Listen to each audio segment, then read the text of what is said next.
आज मी इथे वटाणे उकडून घेतलेत, बटाटे पण उकडून घेतले आहेत. पण तुम्हाला वटाणे उकडायचे नसतील तर स्किप करू शकता. आणि हे सगळं तुम्हाला मी बेसिक जे काही लागणाऱ्या गोष्टी आहेत ते मी तुम्हाला दाखवून घेते.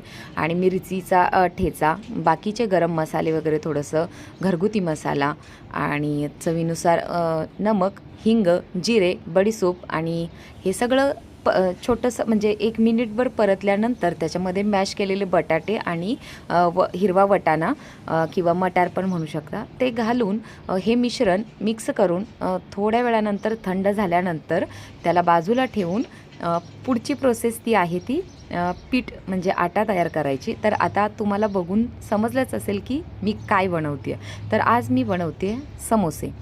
आणि आज बटाट्याची भाजी, कुरकुरीत कवच, समोसा म्हणजे फक्त स्नॅक नाही, तर तो आहे छोटासा आनंद जो आई आपल्या मुलासाठी हाताने बनवते. तुमच्या घरात समोसा कोण जास्त खातं? कॉमेंटमध्ये मला नक्की सांगा. आणि व्हिडिओ आवडला असेल तर नक्की लाईक करा. आज काही स्पेशल नाही, फक्त समोसा बनवते कारण माझ्या मुलाला आज अचानक आठवलं, मम्मा समोसा खायचा आहे. पण बाहेरून आणूच शकत होते. मग म्हटलं, आईचं मन म्हणालं की आपल्या हातचंच बनव, कशाला बाहेरचं. आता हा समोसा नाही, तर ही त्याच्या छोट्याशा आनंदाची रेसिपी आहे. व्हिडिओ बघा आणि आवडला तर नक्की लाईक करा. मी माझा छोटासा प्रयत्न तुमच्यासोबत शेअर केला आहे.